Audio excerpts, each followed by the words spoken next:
Assalamualaikum warahmatullahi wabarakatuh.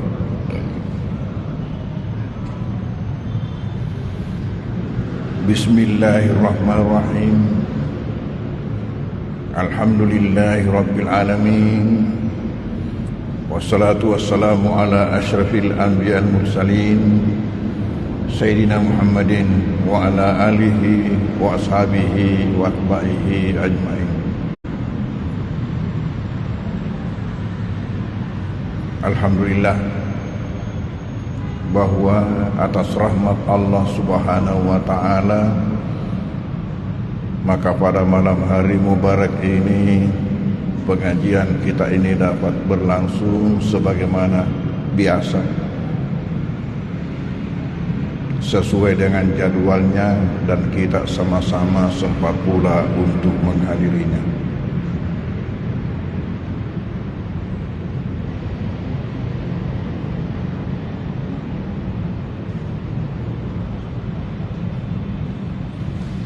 Malam hari ini kita melanjutkan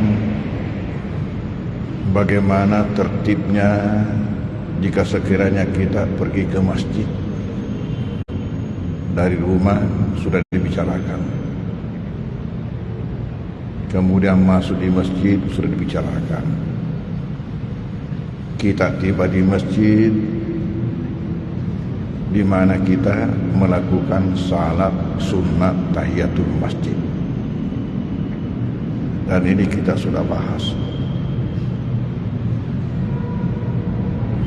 Kalau ada waktu untuk melakukan salat sunat rawatib,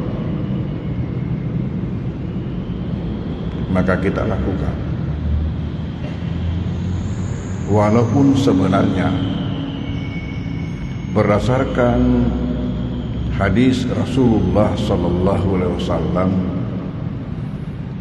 bahwa pada umumnya salat sunat itu lebih afdal dilakukan di rumah. Pada umumnya, terkecuali yang memang ada pengecualiannya. Contohnya seperti salat sunat tahiyat masjid, itu tidak mungkin kita lakukan di rumah. Tetapi salat-salat sunat yang lain, selama memungkinkan dilakukan di rumah, kecuali yang ada pengecualian, termasuk pengecualian salat sunat ba'diyan isya. Salat sunat ba'diyan isya itu sebaiknya kita lakukan di masjid baru pulang.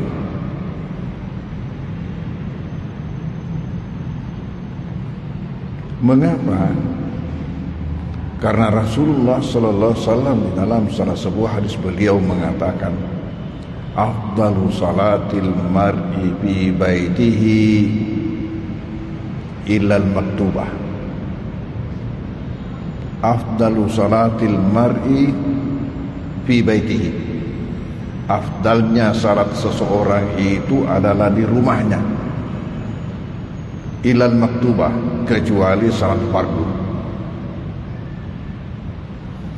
Dan terkecuali lagi salat ya sunat yang dilakukan secara berjamaah, umpamanya salat istisqa, minta hujan, yang dilakukan secara berjamaah, salat gerhana yang dilakukan secara berjamaah, itu bukan di rumah.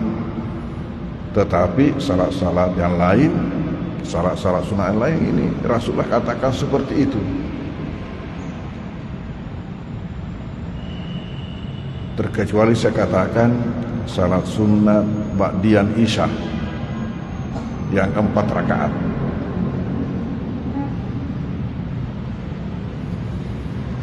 Jadi setelah kita salat sunat tahiyat masjid, kalau tiba di masjid, andaikan kita memang belum melakukan di rumah, kita lakukan di masjid.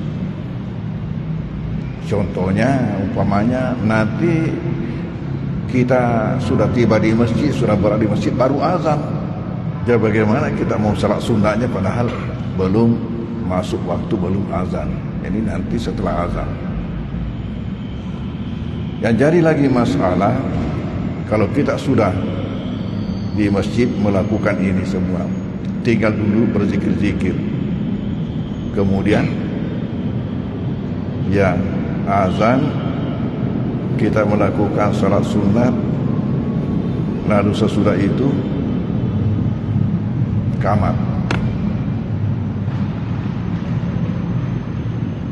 Yang umumnya ketika di qamat itu kita masing-masing punya selera kapan maunya berdiri. Ini yang umumnya terjadi. Dan di sini juga ada terjadi perbedaan pandangan di antara ulama mazhab. Lalu bagaimana menurut mazhab Syafi'i? Ternyata menurut mazhab Syafi'i, ketika kita duduk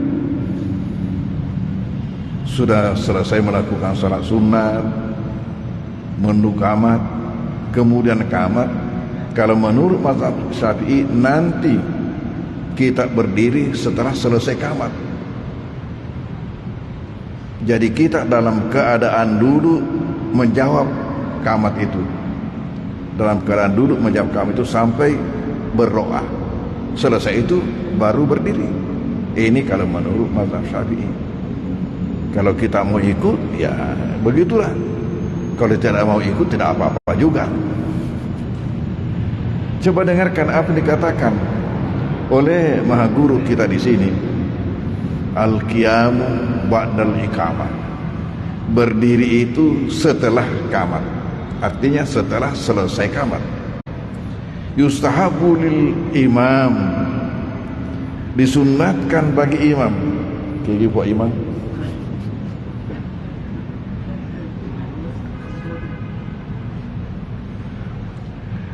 Wa may yuridu salata, dan bagi siapa yang hendak melakukan salat berjamaah, maksudnya as-salata qa'iman, dalam keadaan berdiri, salat berdiri, la yaqumu lis-salati, tidak berdiri untuk melakukan salat itu illa ba'da yafrugal muazzinu minal azani wal iqamah, kecuali setelah selesai muazzin melakukan azannya dan melakukan qamatnya. Jadi waktu azan kita duduk, kalau sudah tadi ini melakukan sunat apa duduk, nanti berdiri setelah selesai dibaca doa azannya baru berdiri. Di qamat juga begitu.